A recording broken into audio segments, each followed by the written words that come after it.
Okay, so I'm going to do a quick review of the last few things we went over in chapter 8, and then I'm moving into chapter 11.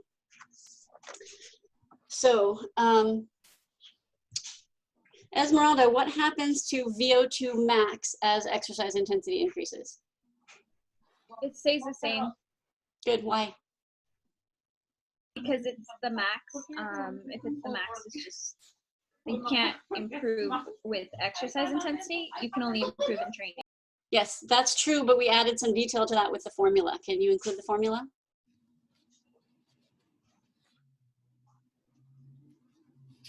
Pass. Okay. Alexis, can you include the formula in that explanation?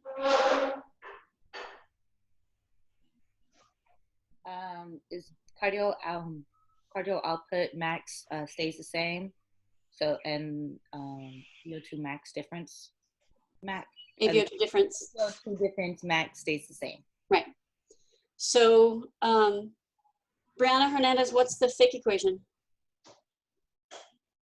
You gotta unmute yourself.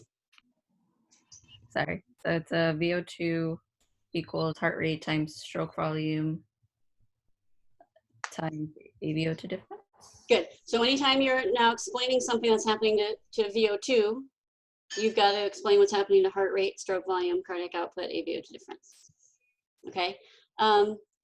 Susanna, what's happening to VO2 submax as intensity increases and why?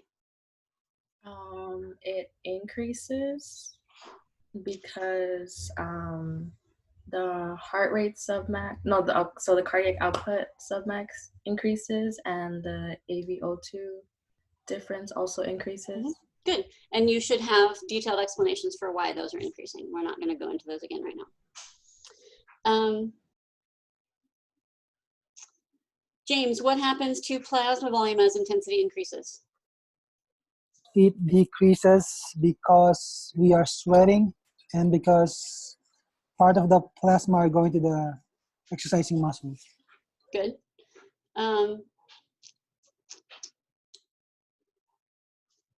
London, what happens to hematocrit as intensity increases? It stays the same. Why? Because pass. Sydney, what's happening to hematocrit as intensity increases?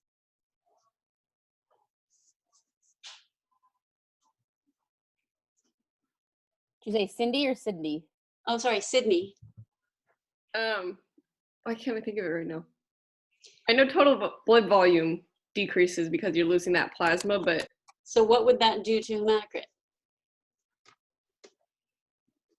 Oh my God. Increase it.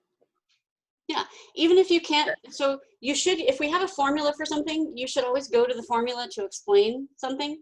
But if this one, if the formula confuses you with whether hematocrit is increasing or decreasing, think of hematocrit as viscosity. Think of it as the thickness of the blood. Okay, so we know we're losing plasma as we sweat, and we know red blood cells are staying the same. That means your blood's getting thicker, right? That's an increase in hematocrit. So it's because it's formed elements over total blood volume. Total blood volume is decreasing. Formed elements staying the same, that's going to be an increase in hematocrit.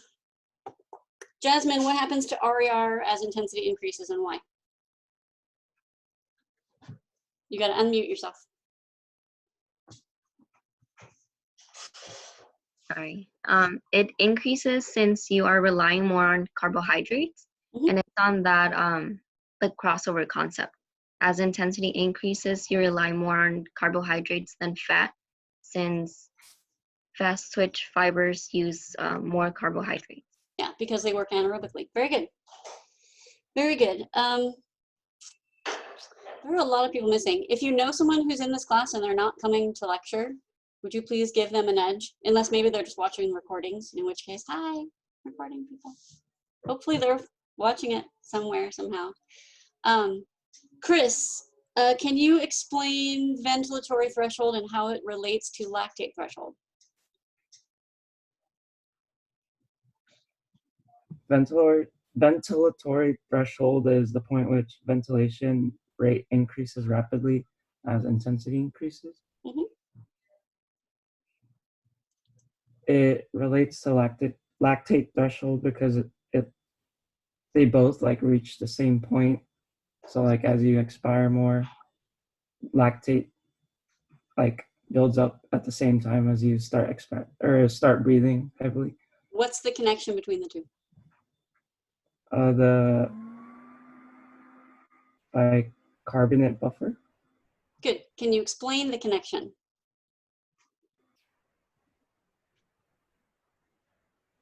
I'll have a pass on this one. Okay. Can someone explain it?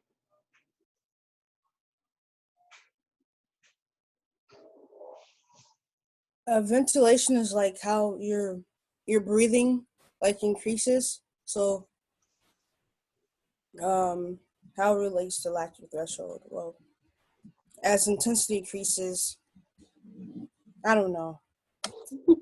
Okay, so this is where the application comes in, because like on the exam, I was just going over the exam with some people, and the inspiration expiration question, I asked you to apply a law, and there's a difference between stating a law and applying a law.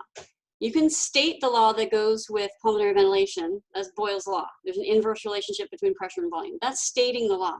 Applying the law to inspiration and expiration means you contract the diaphragm, that expands the lungs. That's an increase in volume, which causes a decrease in pressure.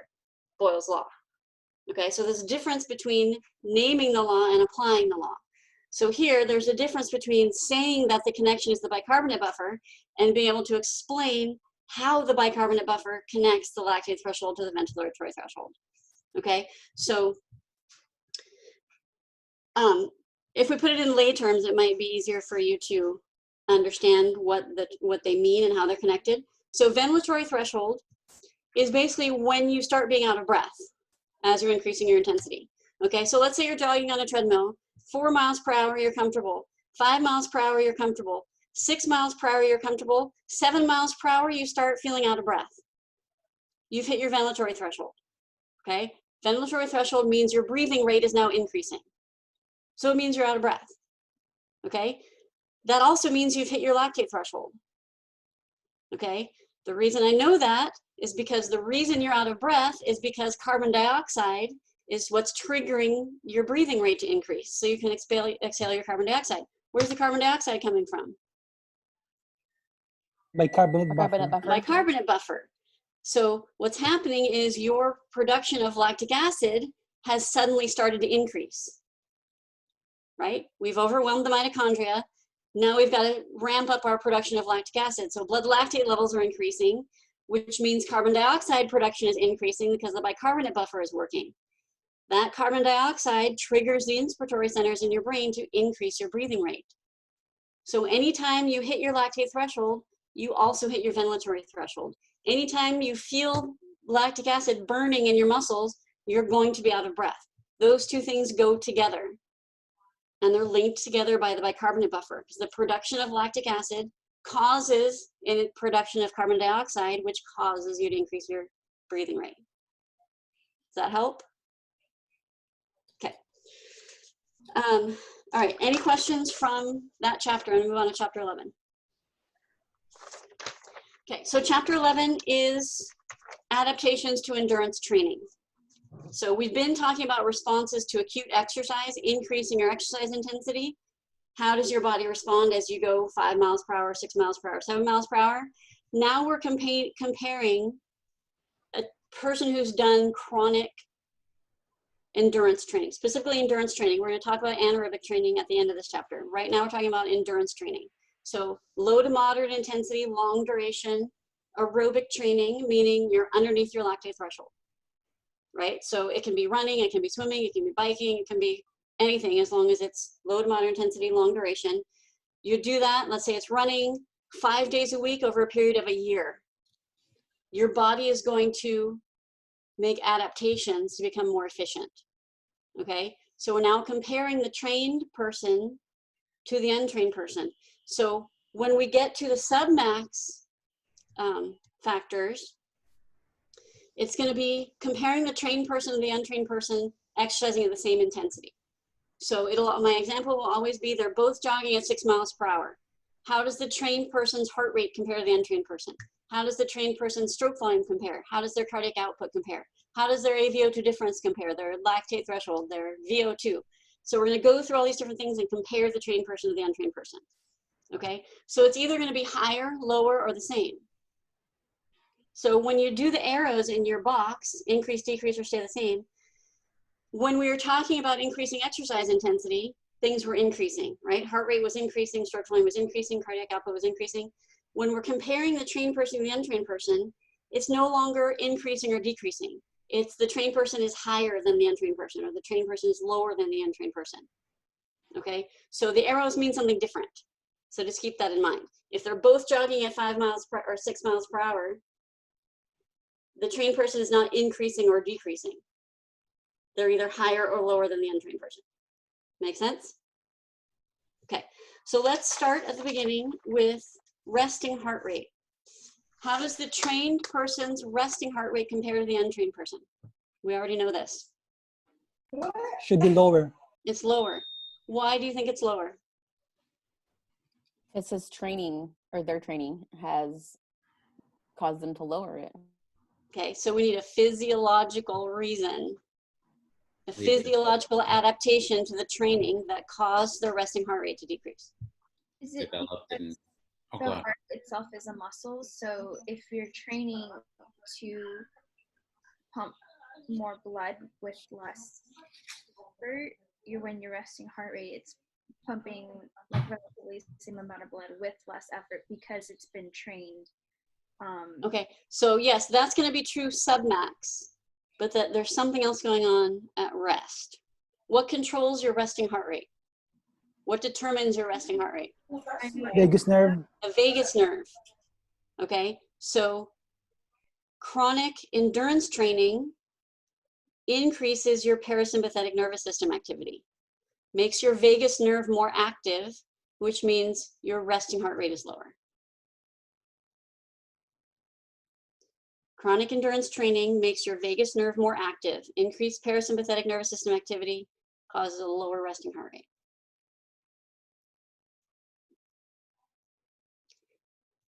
Max heart rate. How does a trained person's max heart rate compare to an untrained person? It stays the same. It's higher. I heard stays the same and I heard higher. Which one is it? Well, for heart rate, isn't it 220 minus your age? So even with training, like it shouldn't affect that. This is really the only max that's not affected by training. It's determined by age. So it's going to be the same. You could argue that the person's been training for a year, therefore they're a year older, therefore their heart rate max could be a little bit lower because they're older, but the training is not affecting max heart rate. Submax heart rate I'm going to skip and come back to in a few minutes. AVO2 difference max. I'm going to assume now that you know what AVO2 difference is. So AVO2 difference max would be your maximum capacity to consume oxygen in the muscle. How do you think a trained person's AVO2 difference max compares to the untrained person? I think it's going to be higher. Good. Do you have a guess as to why? What adaptations a trained person might have that would cause their AVO2 difference max to be higher? Because they've done a lot of aerobic endurance training, so it's it's going to increase their levels of mitochondria, capillary density, O2 enzymes, and myoglobin. Exactly. So remember this drawing. Here's your mitochondria. Here's your myoglobin. So when you do endurance training, you get more capillaries, more myoglobin, more mitochondria and larger mitochondria, and more myoglobin.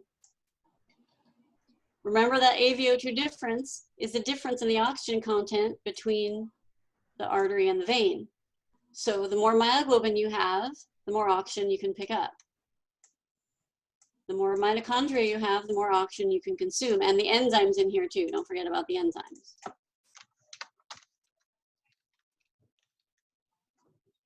Okay, the more efficiently you can consume oxygen. So all of these adaptations are going to increase the person's maximum capacity to consume oxygen inside the muscle.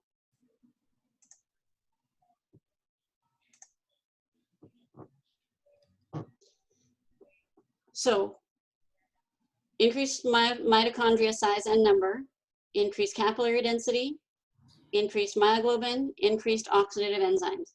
While we're here, Nick, can you name the oxidative enzymes we're talking about?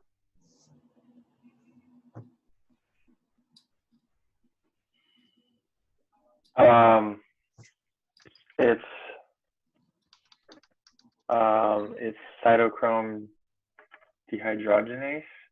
Cytochrome. Or oxidase. Cytochrome oxidase. What else? It's the enzymes that are used in the Krebs cycle, right? Mm-hmm. Dig way back into your brain. Isocitrate dehydrogenase? Yes. Is it succinate dehydrogenase? Yes. And citrate. Citrate dehydrogenase. Citrate synthase. Synthase, yeah. Yes. That was a tough one. Yeah, so good. So the term oxidative enzymes is no longer just a vague term that you're grouping in with those other adaptations. Okay, we've studied the oxidative enzymes now. And when you do chronic endurance training, you have more of those enzymes. Those enzymes are in the Krebs cycle and in the electron transport chain. It makes those processes more efficient, which makes the muscles able to consume a higher maximum amount of oxygen. Okay, along with the capillaries to deliver it, the myoglobin to pick it up, and the mitochondria. Everybody okay with that? So I gave you 4 adaptations that occur that cause an increase in AVO2 difference max. Okay, AVO2 difference submax. So now we're at submax. So we have the trained person and the untrained person both jogging at 6 miles per hour. How does the trained person's AVO2 difference compare to the untrained person? Higher, lower, or the same? Discuss. Is this for submax? Submax.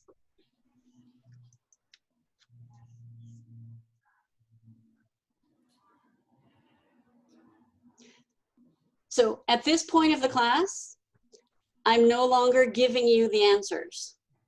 Okay, I've taught you pretty much everything you need to know to figure this out. So I want you to discuss. Somebody say, I think it increased, I think it's higher because of this, I think it's lower because of this, I think it's the same because of this.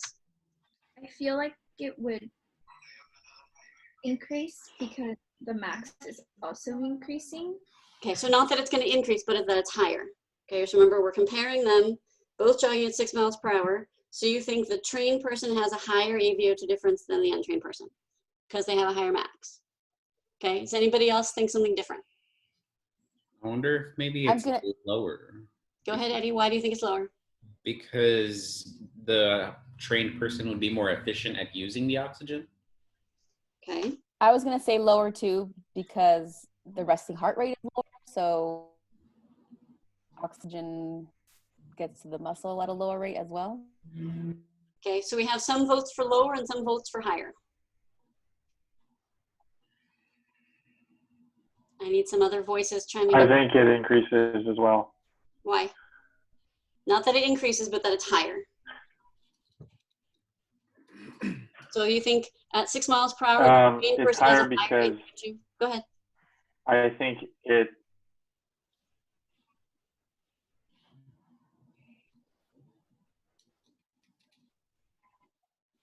Sorry, could you repeat the question? I think my internet. Okay. Trained person and untrained person both jogging at 6 miles per hour. How does the trained person's AVO2 difference compare to the untrained person? Higher, lower, or the same? We have a couple of votes for higher and a couple of votes for lower. And this is for submax? Submax.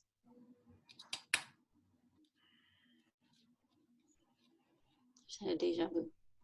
I think it increases because if cardiac output increases, or if you're working at typically when you're trained, you have your heart doesn't have to work as hard when you get to certain intensities, and I think because your muscles are more efficient at taking in oxygen, that the increase would help maintain that lower heart rate. Okay, so you think the trained person has a higher AVO2 difference. Jasmine, what do you think?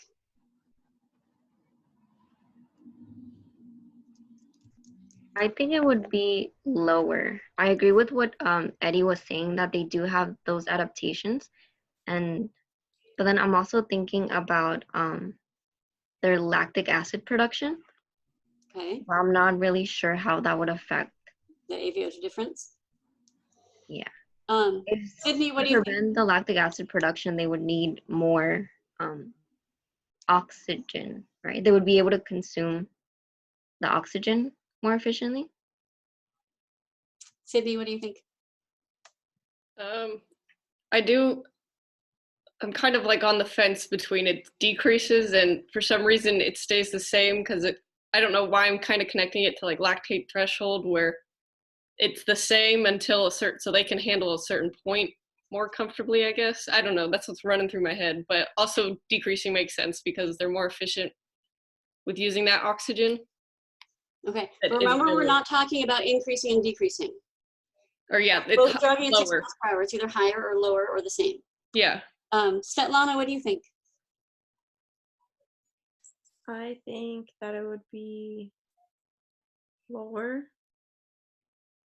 Why? I don't know why, but I feel like it just makes sense that it would be That's your lower answer. because as intensity increases, your AVO2 difference increases, but a trained person kind of, for some reason, I feel like a trained person has a lower AVO2 difference, even though we just said it's higher.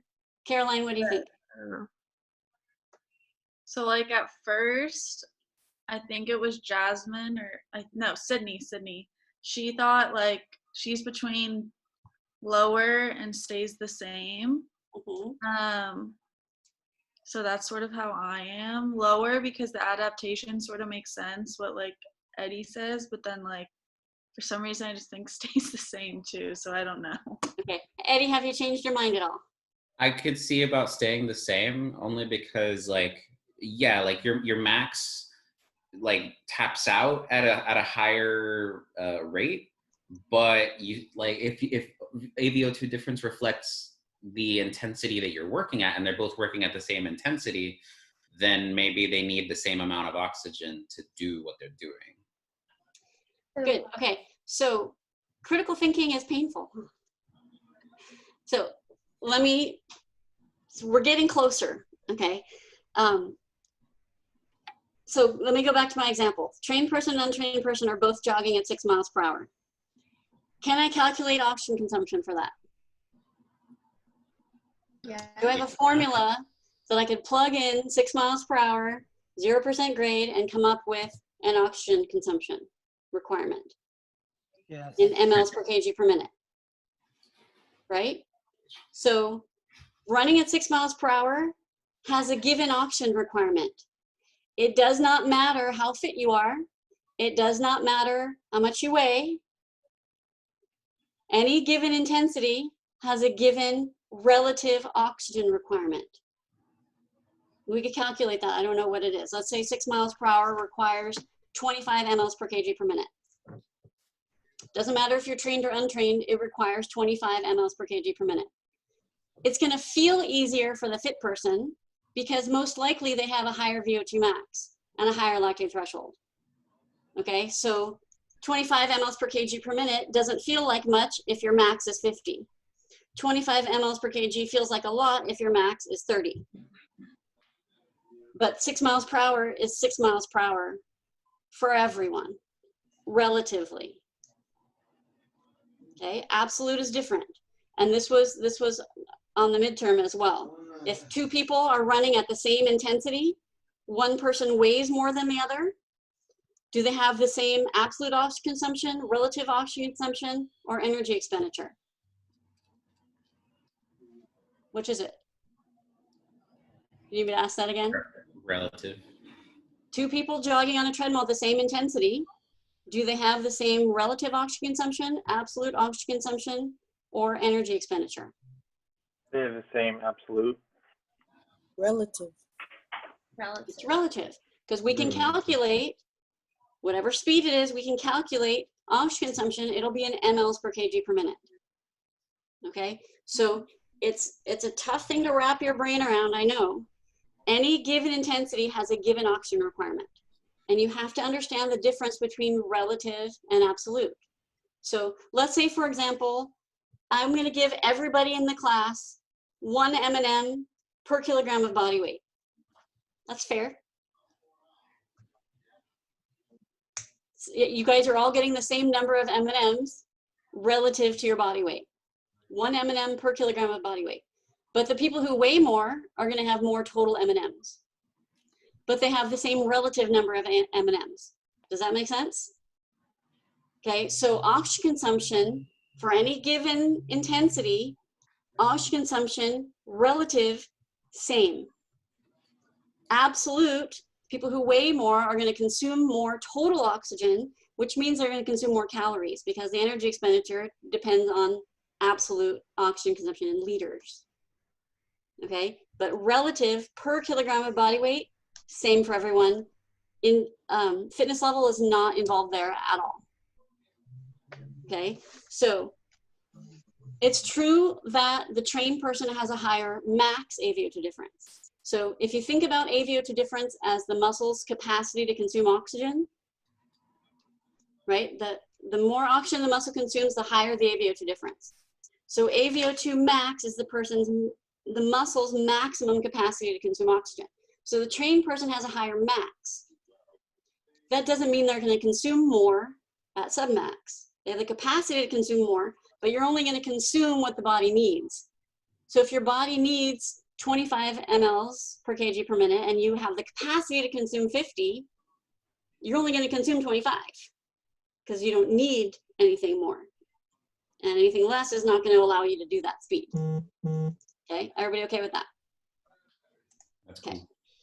So AVO2 difference submax is the same between the trained person and the untrained person because any given intensity has a given relative oxygen requirement. Same intensity, same oxygen requirement. Okay, max stroke volume. Esmeralda, you have a question? Yeah, so any given intensity has a given oxygen consumption? Given oxygen requirement, relative oxygen requirement, yes. mLs per kg per minute. That's what we can calculate using that formula, the ACSM formula. Max stroke volume, trained person versus untrained person. Max stroke volume, higher, lower, or the same? Take a guess.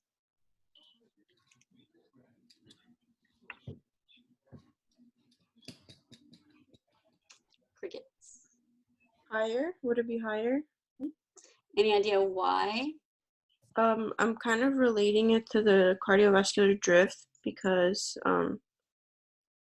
since stroke volume is decreasing, heart rate increases, and a fit person's heart rate is typically lower than an untrained person. So I kind of thought of it that way. Okay, well, if we're going to talk about stroke volume, we have to talk about the things that contribute to stroke volume. Oh, I mean, yeah, and diastolic volume and systolic volume, you would be pumping less blood, and I don't know. Okay, so stroke volume depends on end diastolic volume and end systolic volume. To get an increase in stroke volume, you need an increase in end diastolic volume and a decrease in end systolic volume. Okay, we did this before with submax stroke volume as exercise intensity increases. Okay, right now we're talking about trained versus untrained, and we're talking about max, but trained versus untrained. So a trained person is going to have adaptations that contribute to an increase in stroke volume. That's different from what happens during exercise. to increase your stroke volume during exercise. Let me give you an example.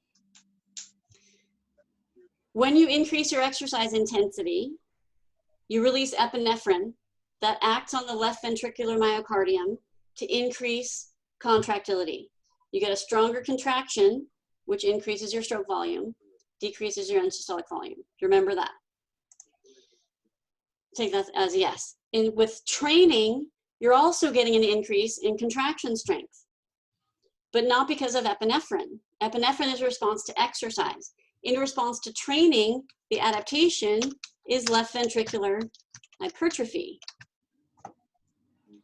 The wall of the ventricle hypertrophies. That means it gets thicker and stronger in response to exercise, just like skeletal muscles do.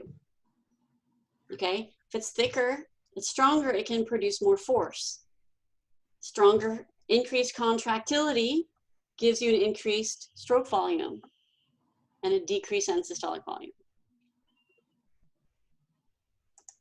Okay, with the end diastolic volume, when we were talking about exercise, if you're increasing your exercise intensity, we said your venous return is going to increase because we have the venous return mechanisms. That's what happens during exercise. A trained person, their heart actually gets bigger. The ventricle itself gets bigger. We use the analogy of the water balloon. It's like taking your small water balloon and trading it in for a bigger water balloon. The ventricle itself gets bigger. The amount of space you have in the ventricle gets bigger. We call that left ventricular, I'll write it out, left ventricular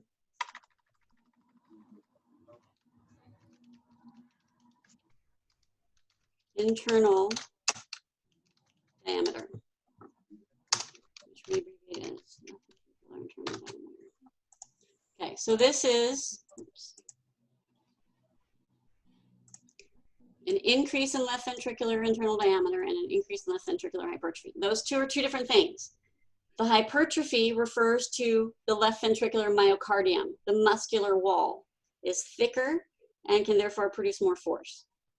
The left ventricular internal diameter is the amount of space inside the chamber itself. It's a bigger balloon, okay? If you have a bigger chamber, you can fit more blood into it. That's an increase in end diastolic volume.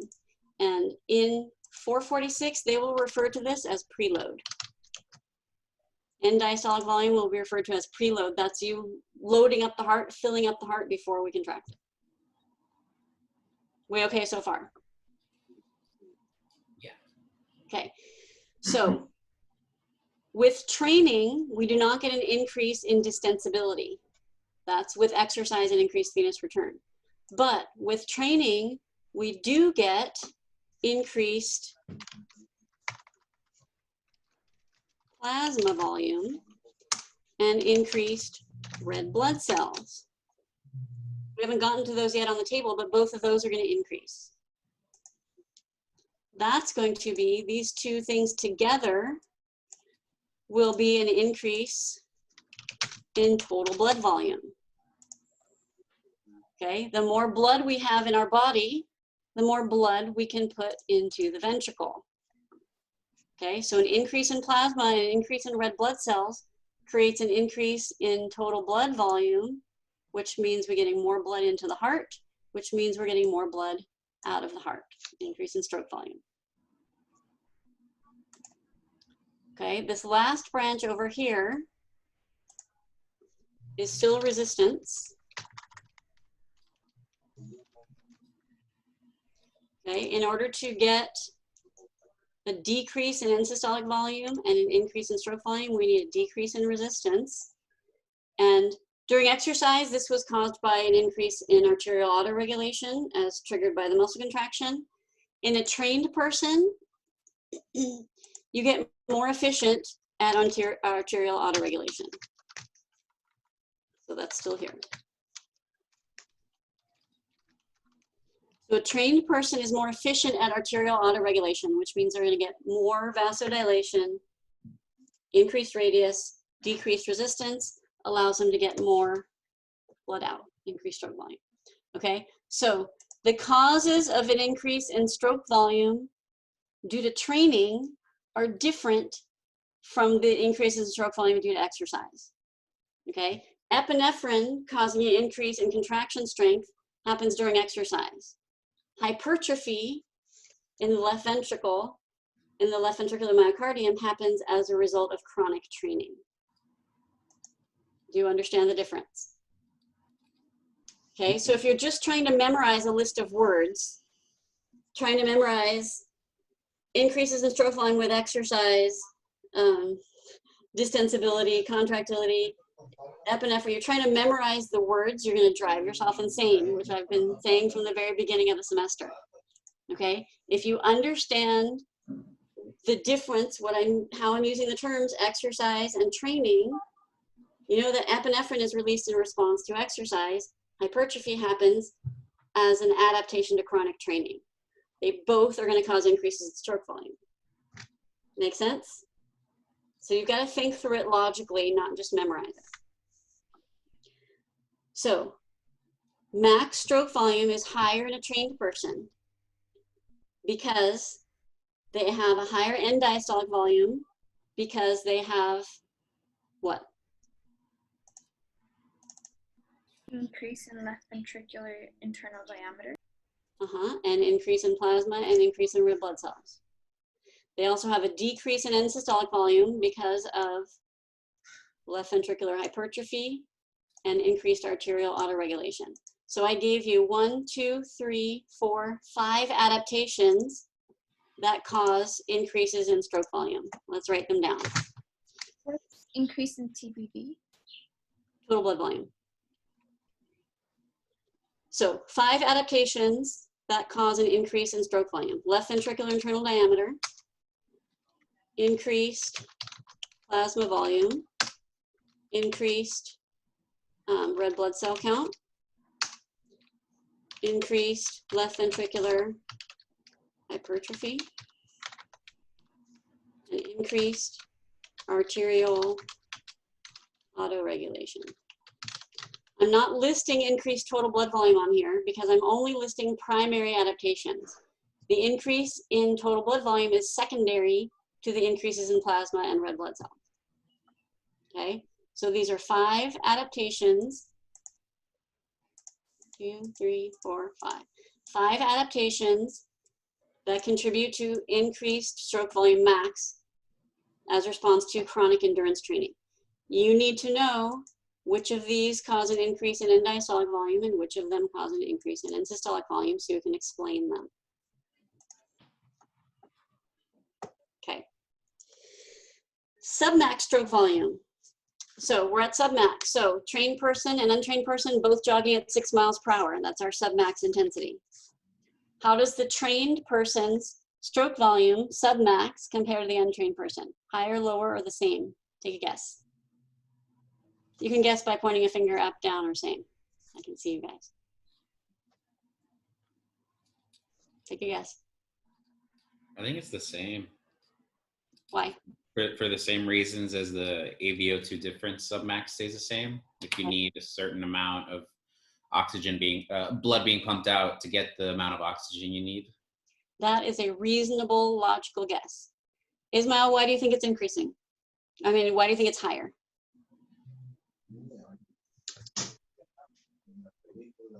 Well, I remember that you said one of the only times that it will not change, it was for the max heart rate. So then it made me think that that is going to increase because trained person will have all those adaptations. That would cause them to have a higher stroke volume at 6 miles per hour than an untrained person. I'm just, thinking, This one's a little harder to think through. So let's teach this. So I'll just tell you, stroke volume in the trained person, submax stroke volume is higher. Because of all of those same adaptations that caused their max stroke volume to be higher, all those same adaptations are still there at rest and submax. So they're, the diameter of their left ventricle is larger, the wall is stronger. So we're gonna get more, a trained person is gonna get more blood out with each contraction, even at submax. I'm gonna come back to that. What do you think is happening to cardiac output submax?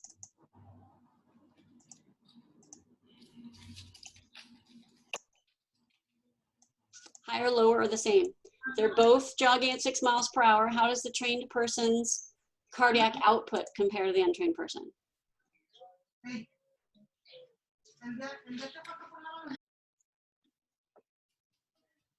Guess with your finger. Higher, lower, or same? Brianna says higher.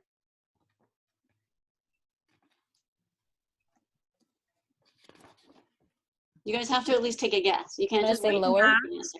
Or submax? This, I'm asking for, what am I asking for? Submax. Cardiac output submax. Trained person, untrained person, both jogging at 6 miles per hour. How does their What was- cardiac output compare?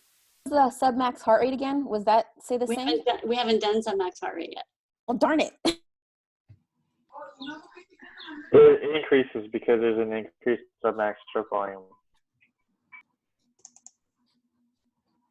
Okay, so here's the thing.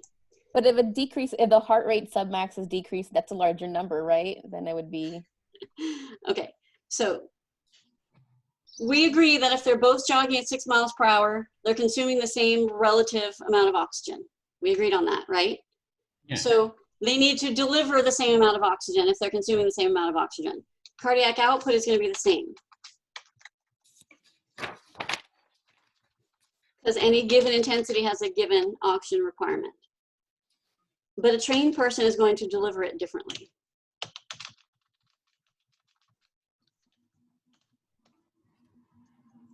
Okay, so we said that a trained person's submax stroke volume is going to be higher because of the adaptations that occur that increase stroke volume. Okay, cardiac output needs to be the same because the oxygen requirement is the same intensity. That allows heart rate to be lower. Okay, so imagine we have the trained person and the untrained person both jogging at 6 miles per hour. The trained person is going to have a lower heart rate. They can have a lower heart rate because they have a higher stroke volume. So this is a more efficient way to deliver the same cardiac output. Okay, so picture it this way. The untrained person and the trained person have to deliver the same amount of oxygen in a minute. Okay, the untrained person only gets a little bit of blood out with each contraction, so they have to contract quickly to deliver the same amount of blood in a minute. The trained person gets more blood out with each contraction, so they can contract fewer times in that minute to get the same amount of blood. Okay, so they're both delivering the same amount of blood, but the trained person is doing it more efficiently with a higher stroke volume and a lower heart rate. Okay, so heart rate submax, the trained person has a lower heart rate submax because they have a higher stroke volume submax and they're delivering the same cardiac output. Cardiac output needs to be the same because a given intensity requires a given oxygen consumption, which means a given oxygen delivery. You don't need to deliver more oxygen than you're going to consume. Okay, so the resting heart rate is low because the increased parasympathetic nervous system activity. The submax heart rate is low because the stroke volume is higher. So that allows the heart rate to be lower to deliver the same cardiac output. Everybody okay on that? So would max cardiac output be? What would it be? Cardiac output max equals heart rate max times stroke volume max. How does the trained person's heart rate max compare to the untrained person? Stays the same. Same. How does the trained person's stroke volume max compare to the untrained person? Higher. Higher. So what happens to the cardiac output max? Increases. It's higher. So a trained person has a higher max cardiac output because they have a higher max stroke volume.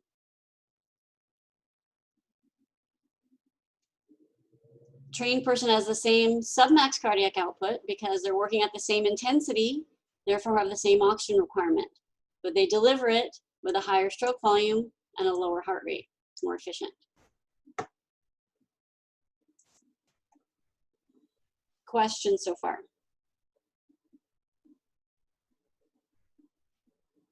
Okay, I think we covered everything on this side of the table. I'm gonna flip it over. I'm gonna skip VO2 max and do VO2 submax first. Let's think about it logically. Okay, you have enough information to logically answer this question with common sense. What happens to VO2 submax? Oh no, we're comparing trained and untrained. Trained person, untrained person, both jogging at 6 miles per hour. How does the trained person's VO2 submax compare to the untrained person? Higher, lower, or the same? Vote with your fingers. We're on submax? Submax, VO2. Eddie says the same. Esmeralda says lower. London says the same. Sydney says the same. I need everybody to vote. Svetlana says higher. Carolina says the same. Caroline says the same. Brianna says the same. Okay, let me ask the question again. Trained person and untrained person, both jogging at 6 miles per hour. How does the trained person's VO2, which is their oxygen consumption, compare to the untrained? Cindy says higher. Cindy, why do you think it's higher? Let me see what I just saw. Oh, because their cardiac output max is higher, but their VO2 difference is the same, so that would make it higher. That would make their VO2 max higher. Okay, so we're not looking at the formula yet. We're gonna get to the formula. Right now I'm thinking logically. You're okay. We're gonna get to that, and that's the right way to do it, is to look at the formula. But right now I wanna think about it logically. So Ilana, why do you think it's lower? You said oxygen consumption, right? VO2 submax. Never mind, it's the same. Okay, why is it the same? Because I remember you said something about your oxygen consumption stays the same. There's a specific number, so I'm kind of thinking Yeah, like they're both at the same intensity. Trained person and untrained person, both jogging at 6 miles per hour. Could we calculate the oxygen requirement for that? We could. That means if they're at the same intensity, they're consuming the same relative amount of oxygen. Okay, wrap your brain around that concept. Any given intensity has a given relative oxygen requirement. So in mLs per kg per minute, they're the same. Okay, let's look at the formula to explain it. What's the Fick equation?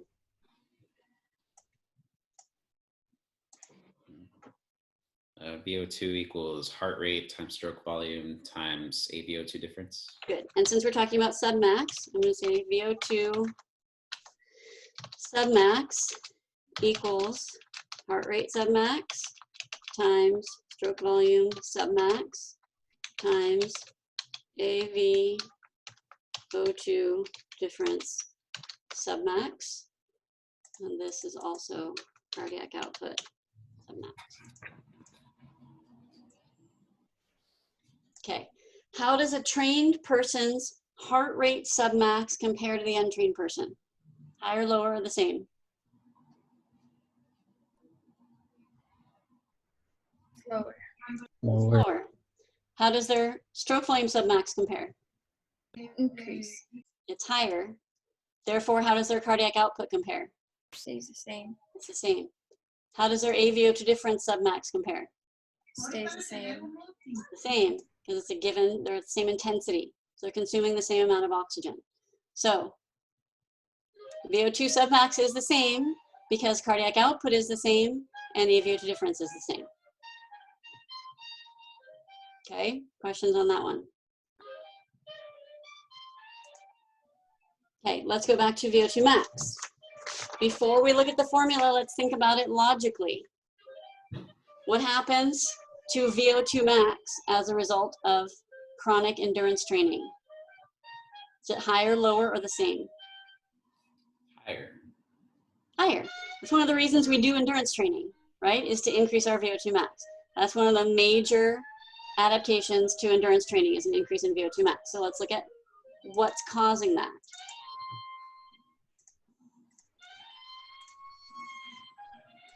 Like the clarinet serenade. VO2 max equals heart rate max times stroke volume max times AVO2 difference max. This is also cardiac output.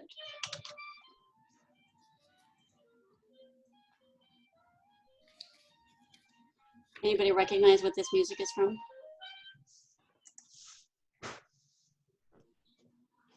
You probably weren't paying attention to it. That's okay. It's from Monsters, Inc. Okay, so how does a trained person's heart rate max compare to an untrained person? It stays the same. Stays the same. Same. How does a trained person's stroke volume max compare to an untrained person? It's higher. It's higher. Why? Give me the adaptations. Because left ventricular myocardium hypertrophies, and we get better at arterial autoregulation, so our resistance is lower. Both of those contribute to a lower end systolic volume. I just want the adaptations. So LVM hypertrophy, lower resistance, and increased arterial autoregulation. Or one is because of the other, right? I wasn't sure how to list that. Yes, I just want the adaptations. Oh, I see. I gave you 5 of them. And Increased red blood cells and plasma.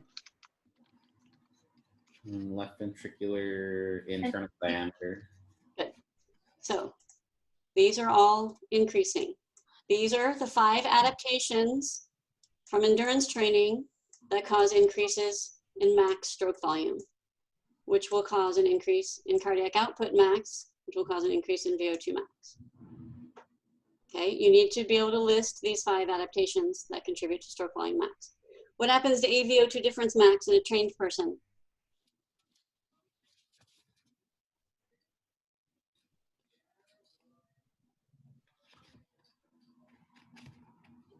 can you repeat the question, please? AVO2 difference max in a trained person, is it higher, lower, or the same as an untrained person? It's higher. Higher. Give me the adaptations that make it higher. More mitochondria. Mitochondria size and number. O2 Capillary enzyme. density.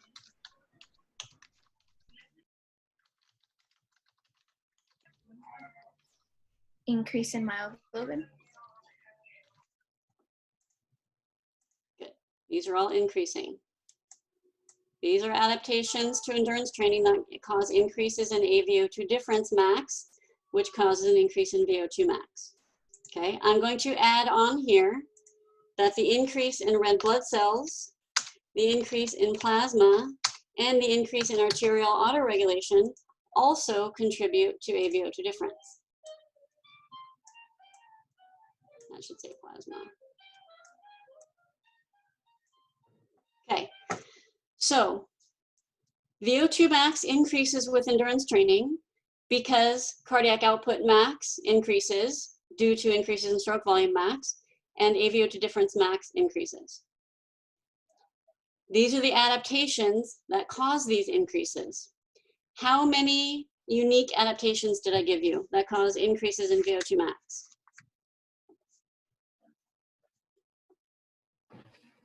Is that 9? There are 9.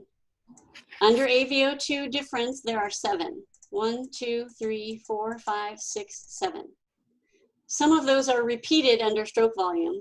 The ones that are not repeated are left ventricular hypertrophy and left ventricular internal diameter. The other 3 are repeated.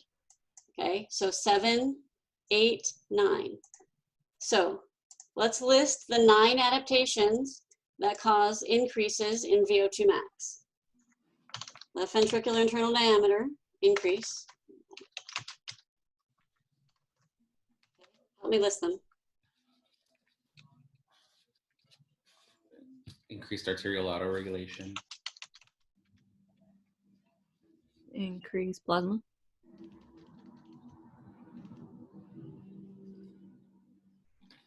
Increased red blood cells. Bigger mitochondria. Increased left ventricular hypertrophy. And you should be able to list those enzymes. What else? Myoglobin. 1, 2, 3, 4, 5, 6, 7. We have 2 more. Capillary density.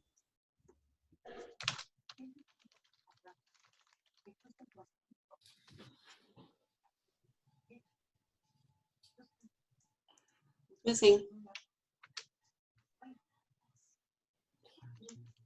Left ventricular hypertrophy.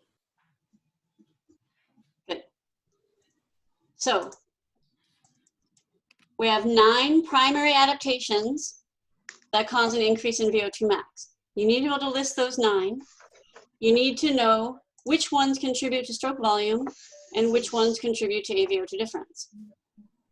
And you need to be able to explain how each of them contributes to either stroke volume or AVO2 difference. So what we could do with this, let me clear this.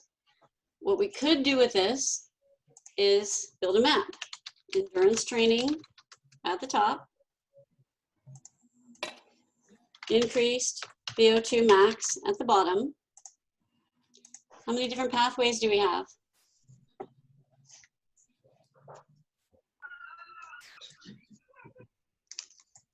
One, 2, 3, 4, 5, 6, 7, 8, 9 adaptations. Each of them leads to increased VO2 max. Some of them go through stroke volume. Some of them go stroke volume and cardiac output. Some of them go through AVO2 difference. There's a ton of overlap, okay? We're not going to draw this map because when I've given, I just heard a universal sigh of relief. So the maps I've given you in the past for blood pressure and stroke volume, the purpose of that map is to organize the details to help you, okay? I think when the map gets this big, it becomes more of a stress to try to draw it and memorize it, and that's not what I'm trying to do, okay? It is possible to draw this map. The map does exist. You're welcome to try to draw the map if you want to.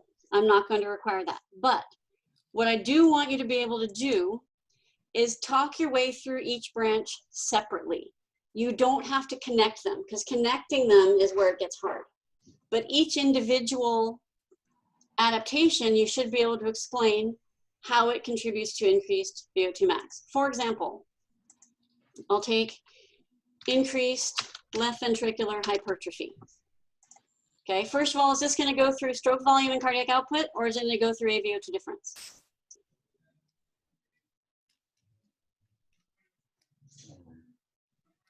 Cardiac output. It's going to go through stroke volume. Okay, so how is this increase in left ventricular hypertrophy going to increase my stroke volume?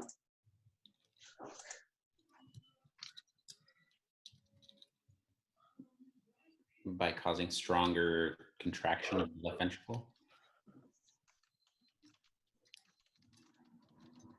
Increased left ventricular contractility, or you could just say contraction strength. Okay, is going to give me an increased stroke volume, which is going to give me an increased cardiac output. You could put end systolic volume in there if you want. I don't need it there. Okay, this is going to cause an increased VO2 max. So hypertrophy causes increased contraction strength. We get more blood out, cardiac output, VO2 max. Okay, let's do one that goes through AVO2 difference. Which one do you want to do?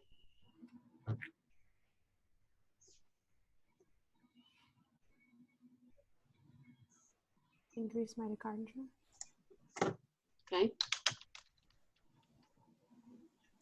So, a couple things I need to explain here and give you the terminology to do this.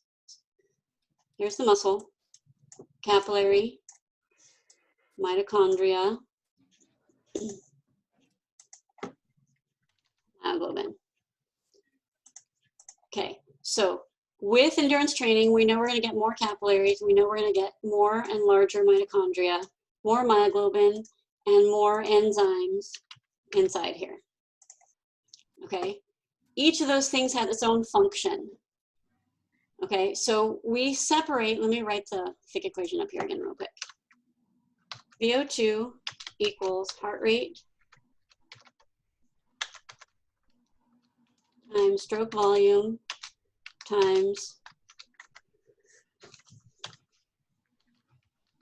VO2 difference.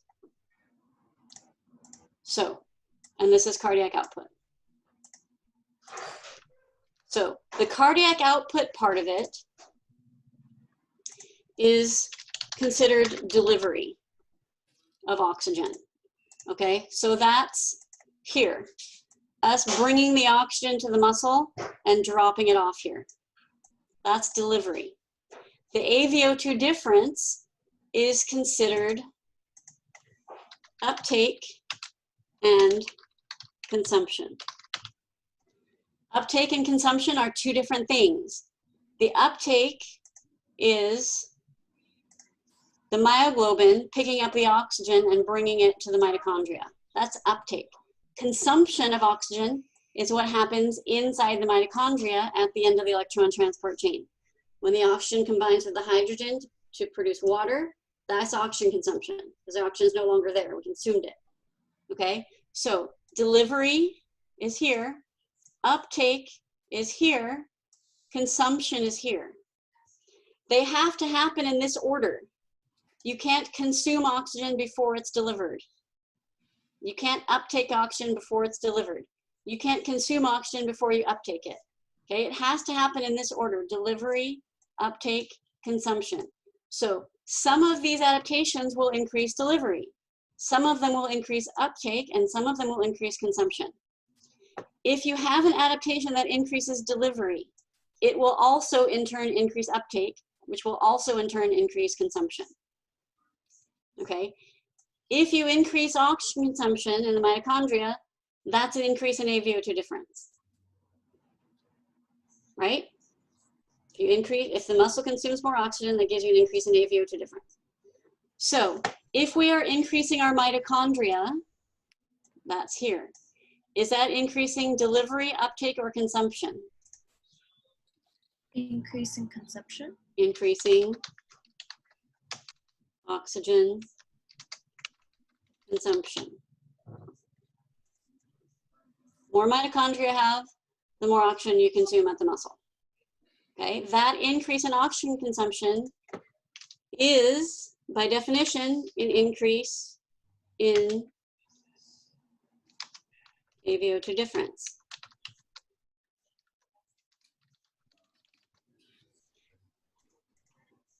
Which will cause an increase in VO2 max.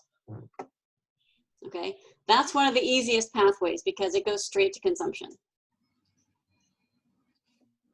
Okay, I have a couple minutes. Do you want me to do another one? Yes, please. Let's do another AVO2 difference one. Pick one for me. Increase the auto-regulation, arterial regulation. Okay, so let's think about this logically. If we're increasing arterial autoregulation, that means we're vasodilating these vessels. How is that going to increase our, it's going to go through AVO2 difference, right? Oh, do you want this one? This one goes to both stroke volume and AVO2 difference. Let's do the AVO2 difference side. So that's looking here. How is this vasodilation going to increase our AVO2 difference? Decreased resistance. Okay, so the resistance is at the heart. That's going to affect stroke volume. We're talking about AVO2 difference. We're talking about at the muscle. So it's going to do both, but let's follow one pathway first. So it's gonna increase delivery. Yes, going to increase blood flow to the muscle. MM stands for muscle, which is going to increase oxygen delivery. An increase in delivery causes an increase in oxygen uptake, which causes an increase in oxygen consumption, which is an increase in AVO2 difference. I don't need you to connect it to the mitochondria line. Don't worry about that. There's way too many connections. It's going to make a huge mess because you can't cross lines. So it's very difficult to draw this entire map connected together. Keep them separate. Do yourself a favor. Okay, so arterial autoregulation increases blood flow to muscle, which increases delivery, which increases uptake, which increases consumption, which increases AVO2 difference, which increases VO2 max. This increased arterial autoregulation is also going to cause an increase in stroke volume. Can you explain that? So that's going to be at the heart. Oops. So decrease in resistance. Yes. So increased arterial autoregulation is going to cause, you could put in here vasodilation, which increases vessel radius, but it's going to decrease resistance, which is going to increase stroke volume, which is going to increase cardiac output, which is going to increase, oops, VO2 max.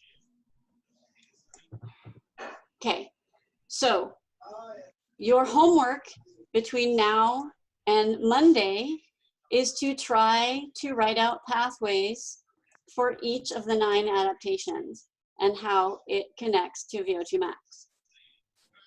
Okay, separately. So there are 7 adaptations that connect to AVO2 difference. There are 5 adaptations that connect to stroke volume. Some of them connect to both. So like with the arterial autoregulation, you have to draw one connection to AVO2 difference and one connection to stroke volume, both from the same adaptation. Okay, so you have to think through logically how that adaptation is going to contribute to increases in VO2 max. You guys can work together on these if you want.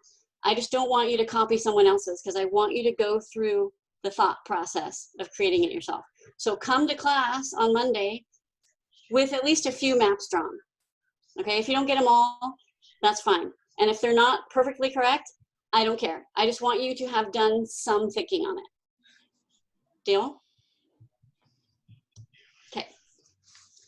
I am done for today. We will continue this on Monday. Please spend a significant amount of time in the next 5 days working on this material. Okay, and reminding yourself of the calculations that you missed because that's coming back. So you have some work to do. Okay, if you have any questions, I will stick around right now for questions. Otherwise, I will see you guys next week. You can email me also with questions. Thank you, Professor. You're welcome. Bye, guys.